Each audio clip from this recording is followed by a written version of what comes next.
মধ্যরাতে হাসপাতালে খালেদা জিয়া, অবস্থার অবনতি। এবার শুরু হলো হেফাজতে ইসলামের নতুন মিশন। এতক্ষণ শুনছিলেন সংবাদ শিরোনাম, এবার বিস্তারিত।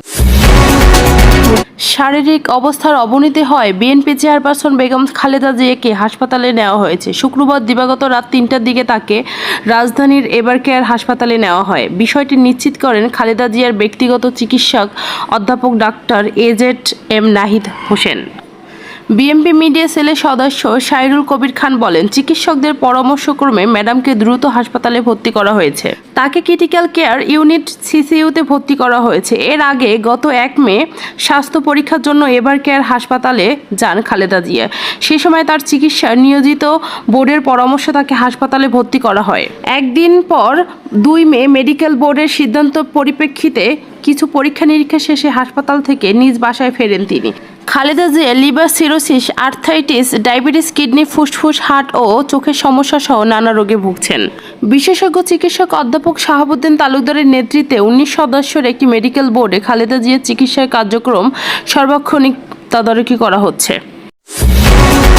মাদ্রাসা ভিত্তিক সংগঠন হেফাজতে ইসলামের নিজেদের দ্বন্দ্ব ভুলে ঐক্যবদ্ধ আন্দোলন গড়ে তোলার পথে এগোচ্ছেন।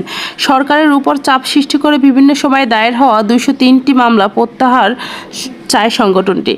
হেফাজত ইসলামের যুগ্ম মহাসচিব মাওলানা আজিজুল হক ইসলামবাদী বলেন যে সরকারের উচ্চমহল আমাদের বিরুদ্ধে মামলাগুলো প্রত্যাহারের আশ্বাস দিয়েছে, কিন্তু এখনও তা কার্যকর হয়নি। মামলা প্রত্যাহারের বিষয়টি হেফাজতের সব নেতার মত অভিন্ন। দ্রুত সময়ের মধ্যে মামলা প্রত্যাহার না হলে হেফাজত আন্দোলনমুখী হবে।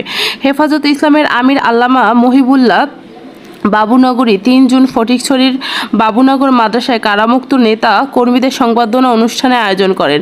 ওই অনুষ্ঠানে শীর্ষ প্রায় সব নেতাই অংশ নেন। অনুষ্ঠানে নেতারা মামলা প্রত্যাহারের বিষয়ে কথা বললেন অভিন্ন সুরে। জানা যায়, গত 11 বছরে দেশের বিভিন্ন থানায় হেফাজত ইসলামের নেতাকর্মীদের বিরুদ্ধে 203টি মামলা দায়ের হয়।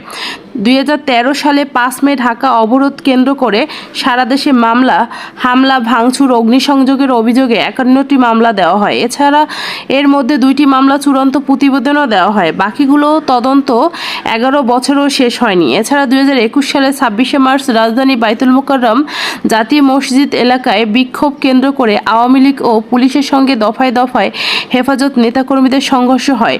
এক পর্যায়ে সংঘর্ষ ছড়িয়ে পড়ে ব্রাহ্মণবাড়িয়া, চট্টগ্রাম, নারায়ণগঞ্জ, মুন্সিগঞ্জ, কিশোরগঞ্জ সহ বিভিন্ন স্থানে। এসব ঘটনায় সারা দেশে 152টি মামলা করা হয়। 2 দফায় দায়ের হওয়া মামলা হেফাজত ছাড়াও ইসলামী ঐক্যজোট, ইসলামী ছাত্র শিবির, নেজামে ইসলাম, খেলাফত মজলিস, খেলাফত আন্দোলন, জামায়াত উমায়ের ইসলাম, বিএনপি, জামায়াত সহ কয়েক হাজার নেতাকর্মীদের আসামি করা হয়। হেফাজতের শীর্ষ নেতাদের দাবি, মামলা হেফাজত ছাড়াও অন্যান্য রাজনৈতিক দলের নেতাকর্মীরাও রয়েছেন। আসামিদের মধ্যে রাজনৈতিক মত পার্থক্য থাকলেও মামলা প্রত্যাহারের ইস্যুতে সবাই এক। আজিজুল হক ইসলামীবাদী আরও বলেন, হেফাজতের সব নেতাকর্মীর জামিনের মুক্তি, কিন্তু প্রায় সবাইকেই মাসের বেশিরভাগ সময় ঢাকা, চট্টগ্রাম সহ বিভিন্ন আদালতে হাজিরা দিয়ে কাটাতে হয়। আর এটা হচ্ছে কারাগারে থাকার চেয়েও কষ্টকর।